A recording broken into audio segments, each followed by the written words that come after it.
Hello everyone, welcome to समाधान series of आदित्यांजलि math. आज class 10th का बहुत ही ज़बरदस्त टॉपिक जो कि रिलेटेड है ज्योमेट्री ट्रायंगल चैप्टर से, उसको लेके आए हैं सबके बीच, जिसका नाम है बेसिक प्रोपोर्शनलिटी थ्योरम, जिसको शॉर्ट में बीपीटी भी कहते हैं, बेसिक प्रोपोर्शनलिटी थ्योरम, या इसी को हम थेल्स थ्योरम भी बोलते हैं। थेल्स थ्योरम इसलिए कि थेल्स एक मैथमेटिशियन थे जिन्होंने इस थ्योरम को प्रूफ किया था, ये लिखा था।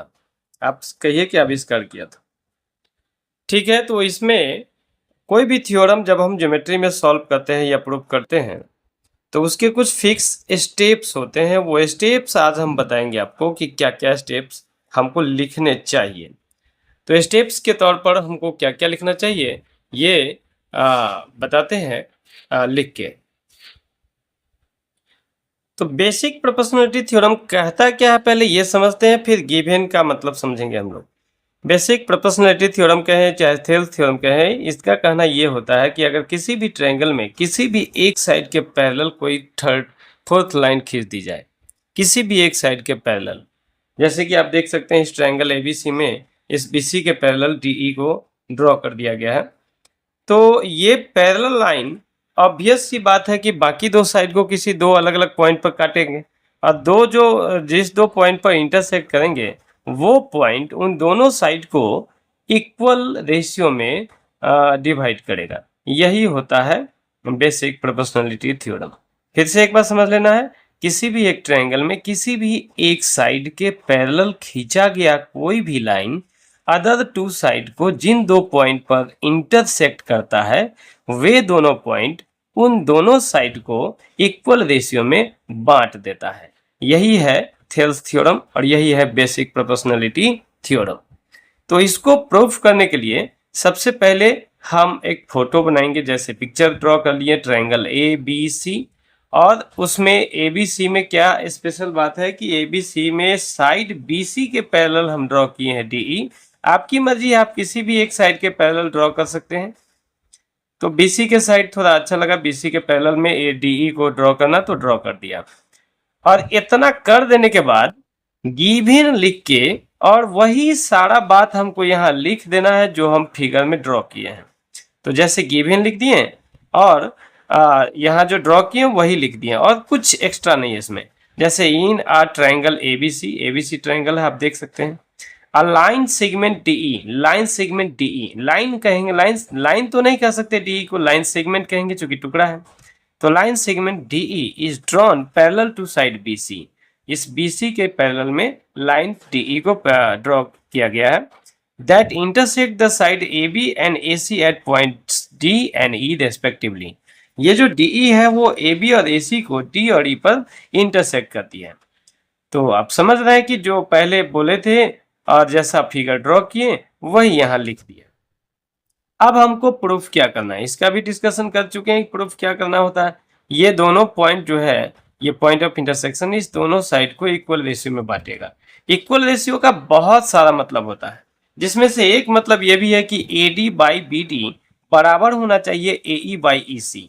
अगर हम कह दें A D by A B तो इधर बराबर होना चाहिए ए ई बाई ए सी।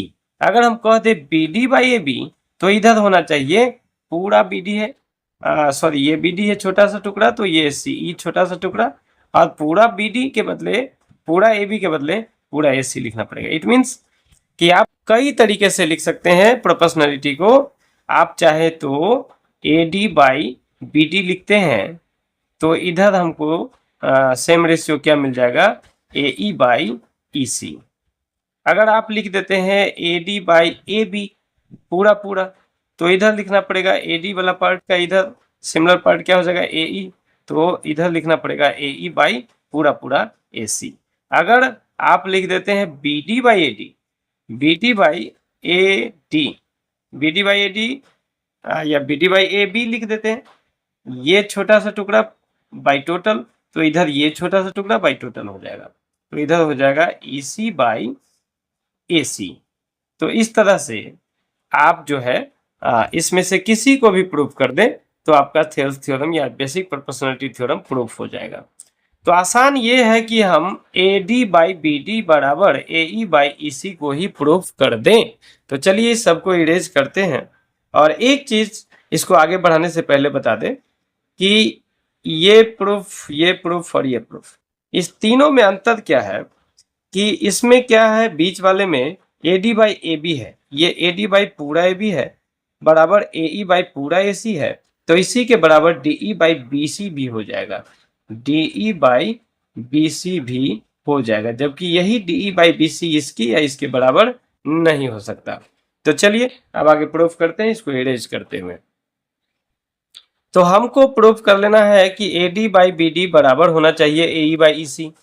तो इसके लिए कुछ कंस्ट्रक्शन की आवश्यकता पड़ेगी हमको। कंस्ट्रक्शन क्या?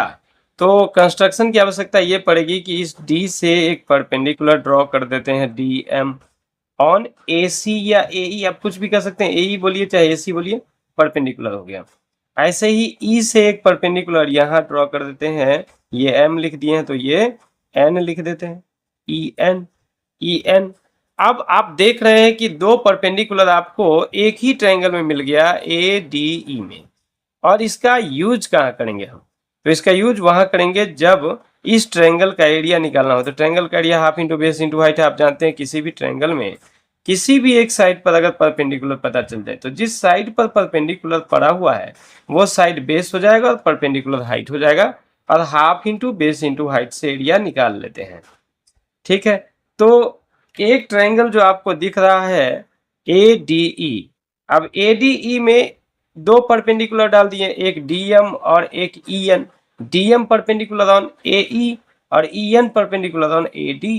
तो अगर आपको इसी ट्रायंगल का ADE का एरिया दो तरीके से निकालना हो तो आप एक तरीका तो यूज कर लेंगे, हाफ इंटू बेस बना लेंगे AD को तो हाइट हो जाएगा EN, और अगर दूसरे तरीके से निकालना हो तो हाफ इंटू बेस बना लेंगे AE को तो हाइट हो जाएगा DM।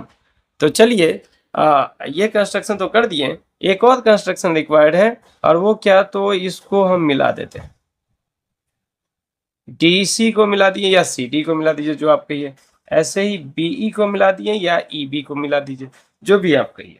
अब यहां पर आपको करना क्या है कि हम आ जाएंगे एक बार ये AD बाई BD के लिए, AD आपको मिलेगा ट्रायंगल ADE में और BD मिलेगा ट्रायंगल DEB में, और DEB का स्पेशल क्या होगा कि DEB का बेस हो जाएगा BD और हाइट यही EN हो जाएगा।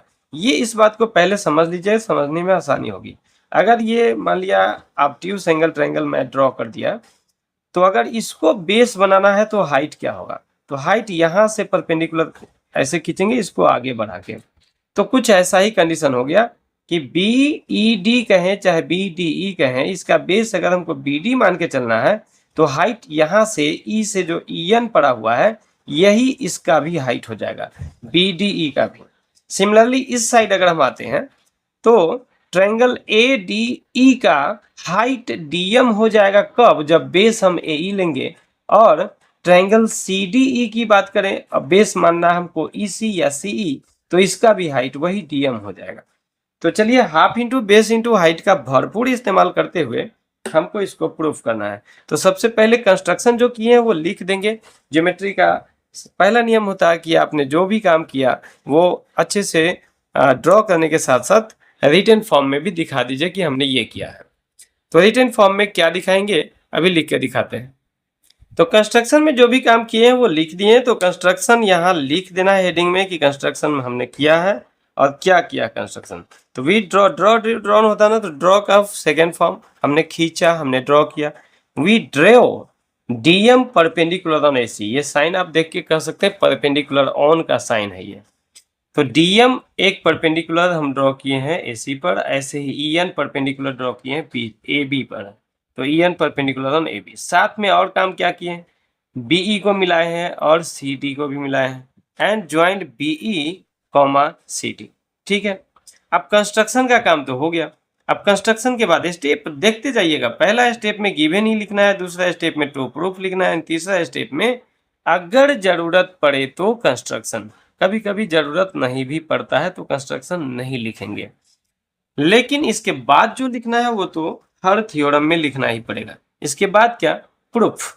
ये टू प्रूव है और हमको अब लिखना है प्रूफ। प्रूफ मतलब प्रमाण, ये प्रमाणित करना है। अब प्रूफ मतलब हो गया प्रमाण। प्रूफ यानी हमको क्या क्या प्रमाण मिला। तो प्रमाण क्या मिला, हम तो इसके चक्कर में है कि AD बाई BD किसी तरह आ जाए एक इक्वेशन में और AE बाई EC किसी तरह आ जाए दूसरे इक्वेशन में। तो वो कैसे आएगा, उसके लिए हम लिखते हैं area of triangle ADE। Area of triangle लिख के दिखाते हैं, आपका टाइम बचेगा। आप देख रहे हैं कि अगर हमको AD बाई BD चाहिए तो इसका यूज करना पड़ेगा, area of triangle ADE by area of triangle BDE। BDE और ADE, तो आप देखेंगे कि ADE में बेस अगर हमको AD लेना है तो डिस्कस कर चुके हैं, हाइट क्या होगा, हाइट होगा EN। तो हम इसका एरिया कैसे निकालेंगे, half into base, base AD और इंटू हाइट में क्या तो EN, और बाई अगर हमको BDE का एरिया निकालना हो और बेस मानना है हमको BD को, तो हाइट फिर से वही EN हो जाएगा। तो इसका एरिया क्या हो जाएगा, half into base BD into height EN। अब आप गौर कर रहे हैं तो दो चीज तो ऐसा जो सिंप्लीफाई हो जाएगा, कट जाएगा, 1/2 एंड EN कट गया। तो बचा क्या अपने पास बचा AD बाई BD, तो इसी के बराबर बचा AD बाई BD। इसको एक इक्वेशन ले लेते हैं, इक्वेशन 1। सिमिलरली अब हमको चाहिए AD बाई BD तो आ गया, AD बाई BD तो आ गया, अब हमको चाहिए AE बाई CE।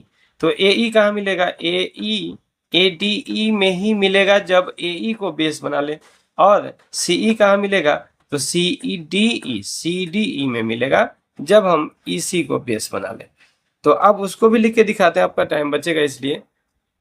अब आप देख रहे हैं कि AE बाई EC लाने के लिए हमने क्या यूज किया, AE by EC area of triangle AED। देखिए ADE बोले चाहे AED बोले, ट्रायंगल तो एक ही है, बस बेस अलग अलग हम यूज कर रहे हैं तो हाइट अलग अलग यूज हो रहा है। ध्यान दीजिएगा, दो बात बोले, बेस अलग अलग यूज कर रहे हैं तो हाइट भी अलग अलग यूज हो रहा है। जहां AD के लिए, बेस AD के लिए हाइट था EN, ऐसे ही बेस AE के लिए हाइट हो जाएगा DM। ऐसे ही सिमिलरली इस ट्रायंगल की बात करें, ऑब्ट्यूज एंगल ट्रायंगल है CDE, तो इस CDE में अगर बेस हमको EC या CE लेना है तो इसका भी हाइट वही DM हो जाएगा। तो मैं लिखा हूं यहाँ पे area of triangle AED, area of triangle ADE के बदले आप लिख दिए AED, ताकि फोकस ऑन बेस AE। अब by area of triangle CDE वो क्या होगा, half into base into height use करना है, तो हाफ इंटू बेस, AED का बेस हमको मान के चलना है AE, तो हाइट हो जाएगा DM, तो A इंटू DM बाई, अब हमको CDE में बेस लेना है EC, तो हाफ इंटू EC बेस हो गया इंटू हाइट इसका भी वही DM। अब आप देख रहे हैं तो यहाँ भी दो ऐसे हैं जो कि बिल्कुल कट जाएंगे, दो कट जाएंगे तो काट देना है, अब काट के जो बचेगा वो इक्वेशन 2 बना देंगे। ये सिंप्लीफाई हो जाएगा, ये दोनों सिंप्लीफाई कर देंगे हम इसको, हाफ एंड हाफ को और DM को, तो बचा क्या AE बाई EC। बस इतना काम अगर कर लिए तो एक छोटा सा कंसेप्ट और समझ लेना है और हो गया आपका बेसिक प्रोपोर्शनलिटी थ्योरम प्रूफ। छोटा सा कंसेप्ट ये कि एक बात तो आप समझ गए कि ऊपर वाला दोनों ही ट्रायंगल इक्वल है, चाहे इक्वेशन 1 की बात करें या इक्वेशन 2 की बात करें, ऊपर वाला ट्रायंगल यानी ADE बोले चाहे AED बोले, ये दोनों ही ट्रायंगल इक्वल है, ठीक है। और नीचे वाले की बात अगर करते हैं तो नीचे वाला है एक BDE और दूसरा है CDE। अब BDE और CDE कैसा ट्रायंगल है, तो एक थॉट आपको समझ लेना है कि किसी भी दो पैरेलल लाइन के बीच, ये तो क्लियर है ना कि DE पैरेलल BC है, किसी भी दो पैरेलल लाइन के बीच सेम बेस पर बना दो या दो से अधिक ट्रायंगल का एरिया ऑलवेज इक्वल होता है। वो पहले समझ लिया आप, जैसे मान लिया कि ये और ये एक पैरेलल लाइन है, मान लेते हैं यहाँ से यहाँ काट दिए, एक बेस बना दिए, और कहीं भी ट्रायंगल बना लीजिए आप, ये इसको थोड़ा आगे बढ़ा देते हैं, ये ट्रायंगल बना लिया आप, ये एक ट्रायंगल बन गया। मान लेते हैं कोई ऐसे बना दिया ट्रायंगल, मान लेते हैं कोई ऐसे बना दिया ट्रायंगल, मान लेते हैं कोई ऐसे बना दिया ट्रायंगल। तो इस तरीके से जितने भी ट्रायंगल दिख रहे हैं आपको, 1 2 3 4, ये चारों ट्रायंगल का एरिया सेम होगा। क्यों सेम होगा, तो साधारण सा लॉजिक है, इसका चारों का बेस सेम है और ये दोनों लाइन पैरेलल है। इट मीन्स क्या कि ये हाइट, ये हाइट, ये हाइट, ये हाइट, सारा हाइट इक्वल होगा, क्योंकि पैरेलल लाइन के बीच का डिस्टेंस तो ऑलवेज कांस्टेंट होता है। तो इसी कंसेप्ट को समझते हुए ऊपर वाला ट्रायंगल तो पहले से इक्वल है, अब नीचे वाले ट्रायंगल को भी हम इक्वल समझ लेंगे। और जब इस दोनों इक्वेशन में सोचने वाली बात है कि ऊपर वाला ट्रायंगल ऑलरेडी इक्वल है, अगर नीचे वाला दोनों ट्रायंगल भी इक्वल हो गया, इसका मतलब ये दोनों वैल्यू इक्वल हो जाएगा, दोनों वैल्यू इक्वल हो जाएगा, क्योंकि दोनों ऊपर और नीचे का ट्रायंगल इक्वल, ऊपर नीचे का ट्रायंगल पहले इक्वेशन का और ऊपर नीचे का ट्रायंगल दूसरे इक्वेशन का, ये दोनों ही इक्वल है, यानी ऊपर वाला के बराबर है और नीचे वाले के बराबर है। तो इसका मतलब है कि इसका जो वैल्यू आया सो, यानी इसका जो एरिया आया सो और इस इक्वेशन में जो एरिया आया सो, बोथ मस्ट बी इक्वल। तो इसके लिए एक लाइन हमको लिख देना पड़ेगा, वो क्या लिखेंगे इसको इरेज करके आपको बताते हैं। अभी जो चर्चा की है बस उसी को लिख के दिखा देना है आपको। सिंस का साइन आप देख रहे हैं, since triangle A D E and triangle A E D is clearly equal, बिल्कुल इक्वल है, ठीक है। एक ही ट्रायंगल है बस, एक में हम ए डी को बेस बना लिए, एक में ए ई को बेस बना लिए। टुगेदर विद, यानी इसी के साथ साथ triangle B D and triangle C D also भी equal as they are formed between parallel lines. Parallel का ये सिंबल है, पैरेलल लाइंस, आप पैरेलल भी लिख सकते हैं या सिंबल भी यूज कर सकते हैं। Parallel lines with equal base D E, आप देखेंगे कि दोनों का बेस जो है ना इक्वल है, और वो बेस क्या है, तो बेस है डीई, ये डीई बेस, ये बेस डीई, तो दोनों का बेस भी इक्वल है, दोनों दो पैरेलल लाइन के बीच में बना है, इट मींस दोनों का हाइट भी इक्वल होगा, और बेस और हाइट दोनों ही इक्वल है दो ट्रायंगल का, इसका मतलब है कि एरिया भी दोनों का इक्वल होगा। Show from equation 1 and 2, show अच्छा नहीं लगता था, देयरफॉर लगा देंगे, therefore from equation 1 and 2 it is clear that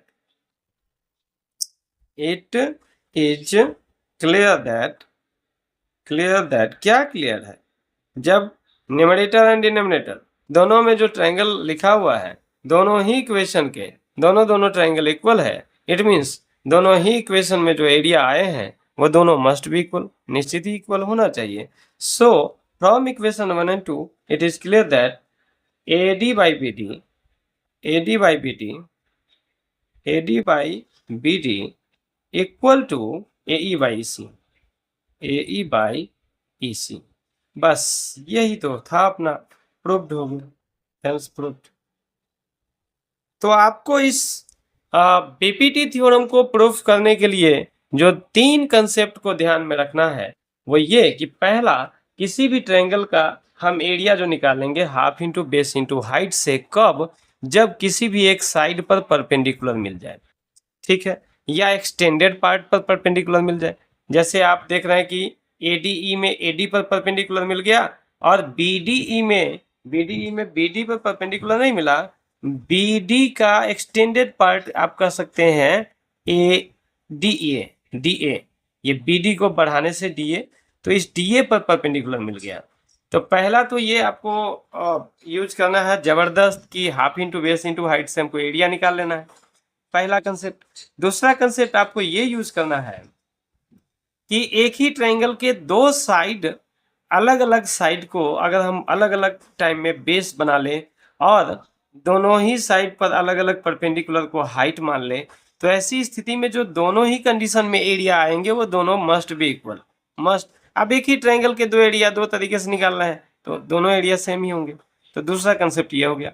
और तीसरा कंसेप्ट जो आपको याद रखना है कि दो पैरेलल लाइन के बीच सेम बेस वाले एक से अधिक ट्रायंगल का area always will be equal. तो ये 3 कंसेप्ट बस आपको इसमें याद रखना था और आपका हो गया प्रूव्ड बेसिक प्रोपोर्शनलिटी थ्योरम। इसी को हम कहते हैं थेल्स थ्योरम। तो आई होप कि आप बेसिक प्रोपोर्शनलिटी थ्योरम, यानी इसको हिंदी में बोलते हैं आधारभूत अनुपातिकता का प्रमेय, इसको आप अच्छे से समझ चुके होंगे। अब इस पर आधारित जो क्वेश्चन होंगे, question based on this theorem, वो नेक्स्ट एक्सरसाइज 6.2 में होंगे, वो मैं नेक्स्ट वीडियो में लेके आता हूँ आपके लिए। तब तक के लिए बहुत बहुत धन्यवाद। यूज करें और फायदा उठावें। Thanks a lot.